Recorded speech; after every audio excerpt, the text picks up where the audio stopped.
Welcome to the best night ever, which is the Grand Galloping Gala season finale of My Little Pony Friendship is Magic, episode 26. It is a very big, healthy season that we have here. And hello, I am McGann the Fangirl. And I'm the Bagel Ghost. And I love that this episode is called The Best Night Ever because it's being sarcastic and snarky. This show is very sarcastic at times. So, okay, I don't know whether to talk about this at the beginning or the end, but I guess I'll just throw it out here now. I think the whole problem with the Grand Galloping Gala episode is that all of the ponies go into it with these giant expectations, and expectations are just premeditated disappointments. But that is the theme of this episode, that too high expectations end badly. Well, really, none of their expectations made sense. But okay, let's go through this bit by bit, and you're gonna have to help me with some of the finer details once we get to the gala, because my pen was giving out. So, of course, it's Grand Galloping Gala Day. The ponies are all getting ready, getting their dresses on. Twilight Sparkle gets a hold of an apple and Cinderella's it, turns it into this big carriage, and she takes some mice from Fluttershy to turn into these creepy looking mouse horse things. Not ponies. Yeah. Horses.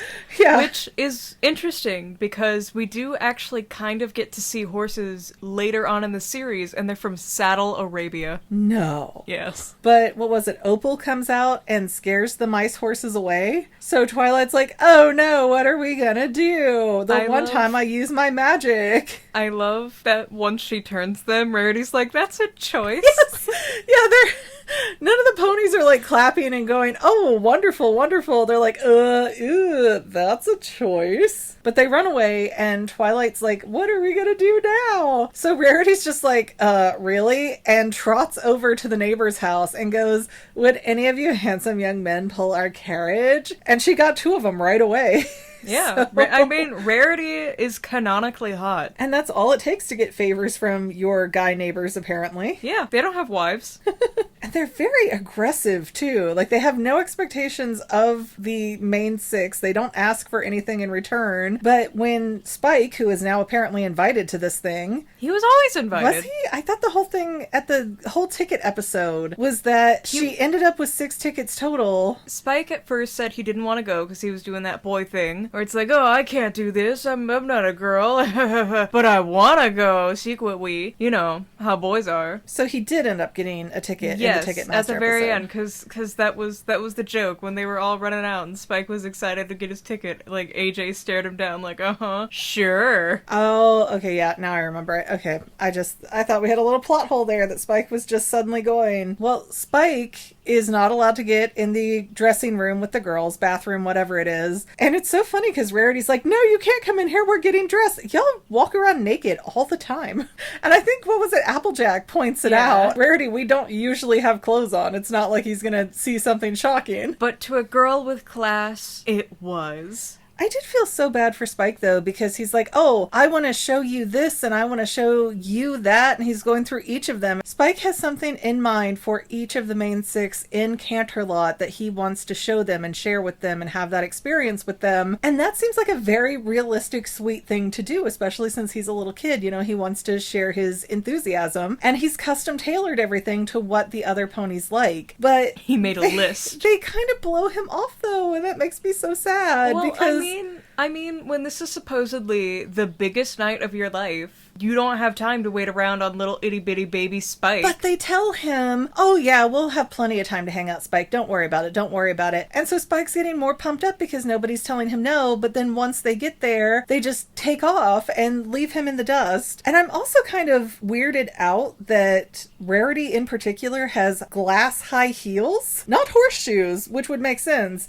Not slippers like the other ponies have, but she has high heels, which I feel like would do some major damage to her skeletal structure. If you don't know anything about horses, their hooves are like ground zero for so many problems. You do not mess with their feet. Well, these are ponies, so technically it's different. But all the ponies take off. They leave poor Spike by himself at the entrance, so Spike just goes off. He doesn't bother anybody. He's not harassing anybody. Unlike Pinkie Pie, Spike can take the hint to go, oh, I guess they're not interested, so I'll just hang out with myself. I'm good enough company. How often has Twilight just, like, left him behind? Oh, poor baby. But okay, trying to get into the detail of what they all do, because they all kind of get exactly what they want. But not really.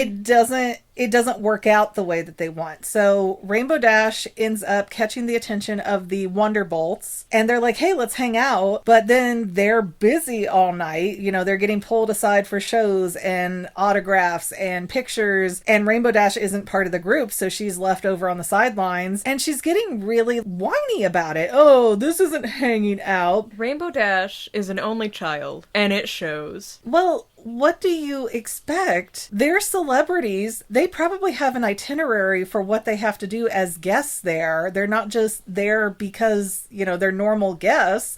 They're there to fill a role, to do a show, to entertain the crowd. It just seems really weird to get annoyed about that when they're trying to be nice to you, they're trying to include you, but they also have to work. And it just seems very immature for her to get upset about that. That's why Rainbow Dash is the worst pony. Now, let's see. Twilight wants to be in Princess Celestia's ear and telling her everything that's happened and everything she's learned. And just quick note on Twilight's dress. I like it the least out of all the main sixes because it looks like a plain, simple JCPenney dress that some 5-year-old glued a bunch of stars on. It does not look on par with all the other dresses. As done up and nice as Rarity's dress is, it's not the right color palette for her. I disagree. I think it goes great with her hair. I think Pinkie's skirt. I don't like Pinkie's skirt because it's too much the same color as her hair, so I keep looking at it and going, why is her hair so straight but so fluffy? I do also want to bring up that Rarity's dress has a tiara, which is not the thing that you wear when the princess is gonna be there. Right? Okay, and it feels a little cultural appropriation-y.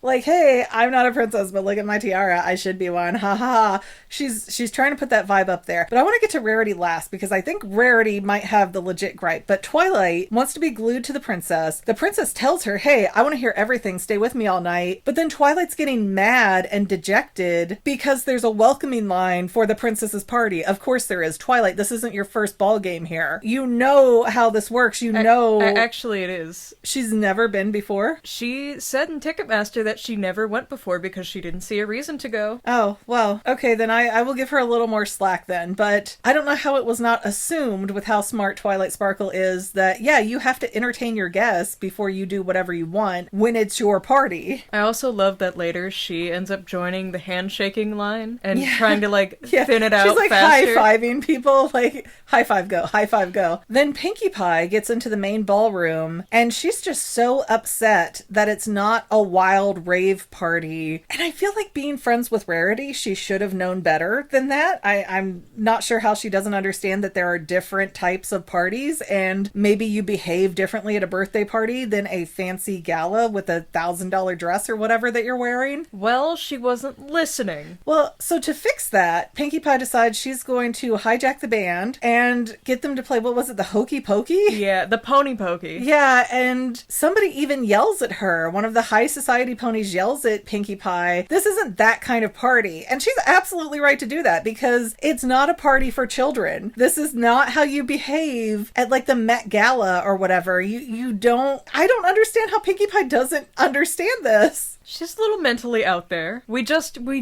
did Party of One. Then we have Fluttershy, who gets out into the garden, and she's absolutely furious that the animals are not coming out to her. They're not taking to her. They don't want anything to do with her. They're scared of her. And the one time she thinks she hears a bird calling out to her, she goes to find it, and it's this creepy looking old man pony who also gets caught in her trap later. He wants to be friends. Yeah, I don't know how I feel about groundskeeper pony here. He has like the goofy hat and everything. Yeah, I want to assume he's just a nice old guy doing his thing. But it did seem creepy how he was trying to lure Fluttershy or get caught by Fluttershy. Something felt off. He was just doing his work and whistling. Something felt a little off about him, though. I mean, at that age, you should be retired, sir. I'm sorry. Retirement's not a thing, unless you're a princess. They have horrible social care programs in Equestria. There, I said it. But Fluttershy is slowly becoming more and more unhinged because when she can't get the animals just by her good vibes being in the garden, which Fluttershy's been in their places. I know she has, so she has to know that not all animals warm up to you at the same pace. Again, really weird. She's not getting her way, so then she tries to set a trap with a box, a stick, and a carrot. That doesn't work out for her. So then she makes a net trying to capture the animals who are shaking in the bushes. She's never had an animal reject her before. Yeah, but she's seen animals who are scared, and she can clearly see that these animals are afraid and shaking, but she still keeps pushing because she makes it about herself and not what's best for the animals and their safety and their comfort. And that just doesn't feel very Fluttershy. It's out of character. I don't like it. POV me when my cat won't cuddle.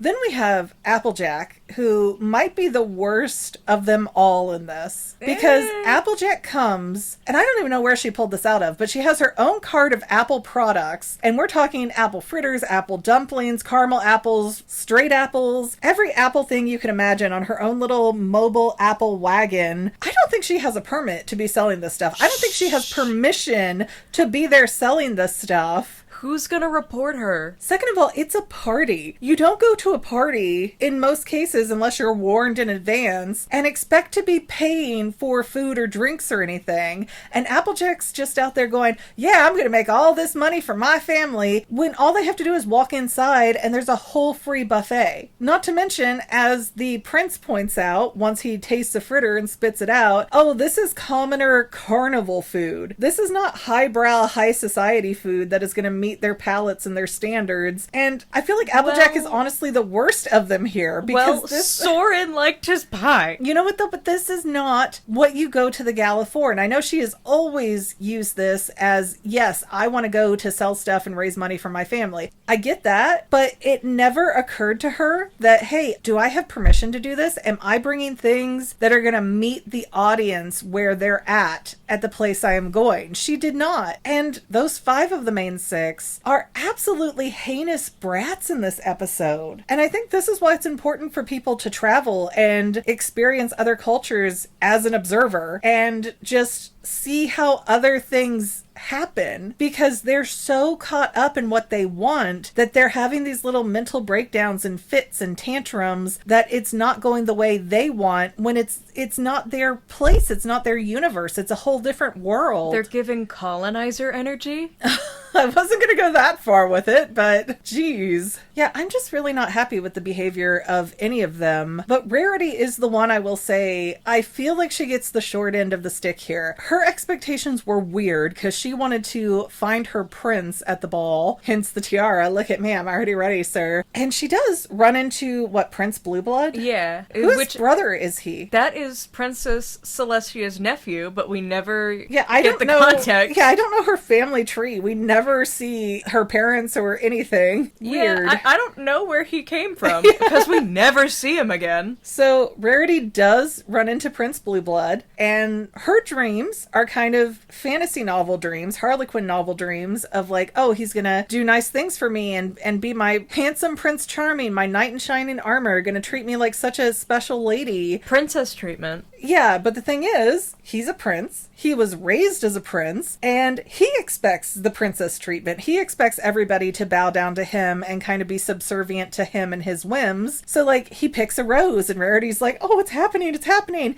He puts the rose on himself, and Rarity's disappointed. He gets a pillow out to sit on, and Rarity's like, oh, he's being nice to me, and tries to sit down, but he sits down first because he's doing it for himself. He sees a puddle on the ground from a spilled drink and stops Rarity, and her brain goes, here we go, here it's finally coming. He's gonna do something gentlemanly. Yes, you should put down your cloak and fix this problem so we can walk over this puddle. He doesn't have any clothes on, so I don't know what she thinks he's talking about, but Rarity has to throw down a part of her dress for the prince to walk over. The prince wants her to open the door for him. The prince expects her to pay for the apple fritters for him. And yeah, that's kind of basic entitlement that a prince would have. You had such big feelings on that one. Well, while I see where the prince is coming from, because he's a spoiled brat, raised to be a spoiled brat, that everybody has to cater to him, I can see where Rarity is coming from, because this isn't a standard that she just made up in her head. This guy's actually being a jerk. A lot of men who aren't princes tend to act this way too. I believe if you watch the right dating videos, they would call it a guy in his feminine energy that wants to be treated like the girl in the relationship. And yeah, that's definitely the prince. Everybody has to love me. Everybody has to do what I want. Everybody has to make sure my hooves never touch the ground. But that's the treatment Rarity wants for herself, even though technically she doesn't deserve it. She hasn't earned it. It is not part of her rank or title in any way. It's just what she wants. She wants to be treated decently, of value, of importance. And that in and of itself is not an unrealistic want or goal. I think just wanting it from the prince is where she went wrong and spent way too much time with. And did she yell at him at any point? Oh, yes. Like, at one point, they all come together and there's a cake that Applejack made. And, like, Pinkie Pie slams her face into the cart on accident, which no one's concerned for her. But the cake goes flying and it goes to Blueblood and Rarity, and Blueblood uses her as a shield for the cake. And then she finally yells at him and, like, flicks cake on him and he freaks out. See, sometimes all the bright colors just shut my brain off and I'm like, I know I watched it. Applejack was the sweetest to Rarity in this episode. Girlfriends for life, because Applejack didn't even make her pay for it once she saw that Blueblood wasn't gonna pay. The fritters, yeah, when Blueblood's like, you pay. And she's like, you're gonna make me pay? And Applejack's like, no, honey, I got it. I gotcha. But nothing was selling anyways. It was all gonna get trashed if it didn't sell. So at the very least, they got closer. Not Blueblood, but... Yeah, I'm glad Rarity didn't go, no, I can put up with this to be a princess. I'm glad Rarity was like, no, I am the princess, whether I have the title or not, and I am going to be treated a certain way, or you are going to get the F away from me. Like, proud of her for that. And again, I don't think what she wanted was unreasonable. It was just the person she wanted it from that was unreasonable, and she got a bit of comeuppance there for her ego, but out of the main six, she was the only one that wasn't going around being a heinous brat. She didn't start off yelling at the prince. She had to get a severe amount of steady abuse from the prince. Anyway, so I will die on that hill that Rarity was the only one not being a heinous brat at that gala. I think Twilight's pretty justified, at least, to be annoyed. Yeah, but it's different to be annoyed that things didn't go your way and to be standing there actively whining that, oh, I didn't get my way. She wasn't whining, though. She was. She was not. But anyway, Applejack finds out that there's hors d'oeuvres. We're getting real country. And so she's like, well, I can make a fancy cake. And she makes a cake somehow. I feel like we're going backwards now because we didn't talk about it. So she brings it in while Pinkie Pie is making a mess of things, and Rainbow Dash is headbutting people into the air to catch them. Yeah, well, let's just say heinous brats throwing a big tantrum because they're not getting their way. I mean, Fluttershy even bursts in, goes, "Why won't you love me?" No, she bursts in with all the animals once all the chaos starts and screams, "You will love me." It's a threat, first off. Yeah, they're all being terrible except for Rarity. And it's like, what did you expect other than a big explosion to happen and everybody leaves upset and disappointed? They even ended up, like, knocking over all the pillars in the room and breaking a statue, and Celestia comes in and she's like, what's going on in here? And then they sneak out like, oh, we don't know. Yeah. And they go find Spike at the donut shop, and poor Spike is just sitting there hanging out like, I'll have another, you've had enough. I'll tell you when I've had enough, like an alcoholic. And again, Spike takes it like a champ. He wanted to show things off to his friends. They didn't want to hang out with him, and he just sort of kept it to himself instead of making the situation difficult or worse or whining about it. He didn't fight with them. He just went and did his own thing, whether that made him the happiest or not. Spike is the most well-behaved little boy I've ever seen. But all the ponies come in the donut shop. They're all sitting there going like, oh, everything was awful. And Princess Celestia trots in. And she's like, yeah, the gala's always awful. Ha ha ha. And they're like, yeah, but we had a great time. So that was the best night ever. And I feel like that's some we're so exhausted delusion that they had to say. You know, when you haven't eaten all day and then you get that one cookie or whatever, and it's just like, it's the best cookie you've had because you're so hungry and you're so worn out. And yeah, I think they've got those sort of rose-colored glasses on of, yeah, because we got to talk to each other and hang out. It was the best night ever. Like, y'all do that every day. Every single day. But this time they're in dresses that are worth 300 bits each that they didn't pay for. Yeah.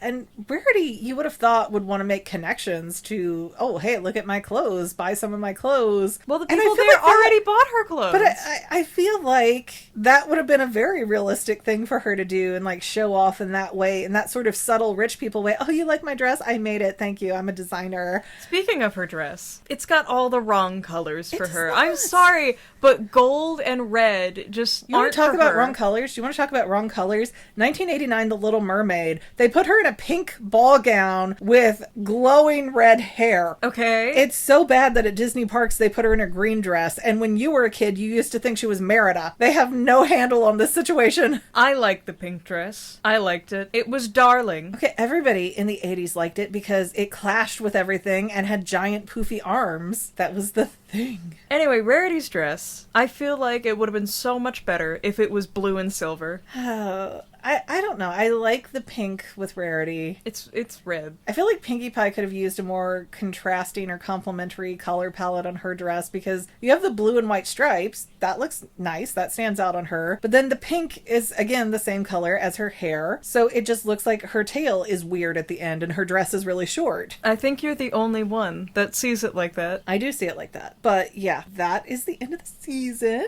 What dress did you like the best? I think I like Rarity's the best. I think Fluttershy is kind of second because it's perfect for Fluttershy's personality and it's cute and it's different. Rainbow Dash's, Applejack's, Pinkie Pie's, and then Twilight's in that order. We're ranking them Yes, all? yes, Oh. my favorites. That's my list. Okay, Fluttershy's, Rainbow Dash's, Applejack's, Pinkie Pie's, Twilight's, and then Rarity's. All you did, I think, was put Rarity at the bottom instead of the first. I think Rarity's has the most detail on it, and it's very pretty on her because it's nice and elegant, and it's got the different layers. To me, it's got too many colors, and I think the shoes are just too different of a color from the rest of the dress to make it work. Like, they match her eyes really well.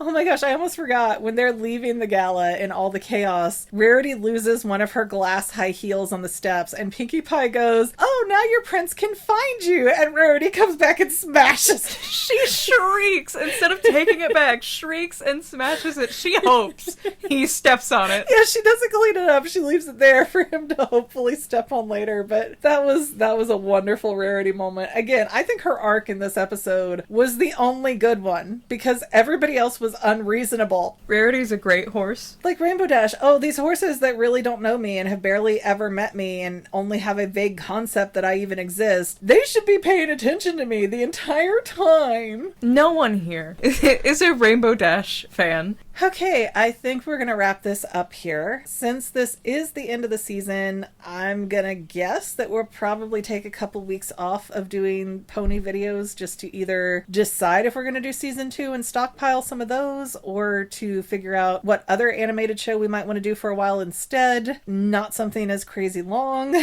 Right now, our top 2 picks for other shows is Win or Lose from Pixar and the animated Scott Pilgrim series. And Fiona and Cake, I keep throwing that one out. But that's not really kid animation. It doesn't have to be it's more like American animation than we've been doing anime and like a horror thing. Okay. I think I might have found another horror show for us to look at too, but I don't know if I can get access to it. So we'll see. We'll see what happens. Yeah. Yeah. How'd you feel about season 1? I mean, it's fine. It's interesting though, because there's a mix of this is really predictable, like, oh, Pinkie Pie's secret birthday party thing, or oh, that's clearly going to be a phoenix, that sickly bird, and curveball episodes where I didn't expect what was going to happen or how it was going to go. So I don't know. I have not paid attention to the writing staff and who's writing what episodes, but they definitely have really good writers on here. I like when the ponies get a little unhinged. And Look, Party of One was a minute. And we had Rarity that had the pretty little wings for that one episode that were the flutter ponies from when I was a kid in the 80s. I'm still surprised that they didn't make a toy of her for that. I'm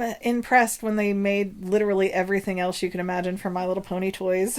Any standouts in your head for the end of the season? We do need to wrap this up soon because it's a 30-minute recording at this point. Oh, man. I have to edit this.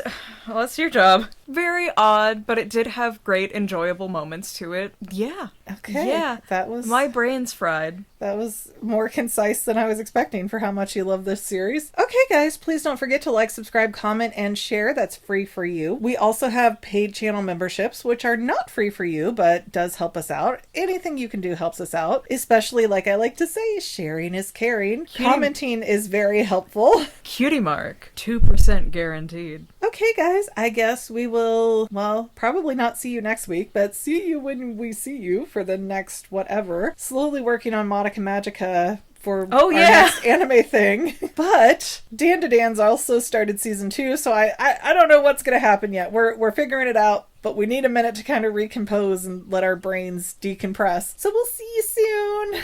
Bye! And to any of my members here on YouTube, a huge bottom of my heart thank you for all of your help and support. If you would like to become a paid channel member, there is a link in the description below. Thanks again, guys. Love you. Well, family members, we're almost done, but I want to invite you to hang out with me in some other places. I'm on Twitter and Instagram as my own personal self, and I have a Facebook page too, but I mostly just post photos over there. And sometimes people say, "Hey McGann, I want to mail you something. How do I do that?" Easy. Just click the About tab on my channel page, and my most current P.O. Box info will be right there. I also run another channel, The Family. It's really a hodgepodge channel where we might post anything. Oh yeah, and I also sell shirts and stickers and stuff with the Family and the Fangirl logos. If that is your cup of tea, I have a link in every description of every video. Finally, if you want to help out the Fangirl channel and make sure I'm putting out video essays for years to come, the best way you can help is by subscribing and watching more of my videos, whether they're new, old, whatever. Maybe even share one or two on social media, help spread the word. People who watch to the end of videos like you helps to tell the site, hey, this is a good video, we should recommend it to other people. So if you made it this far, leave me a comment of something like, hey, I made it to the end. Love ya.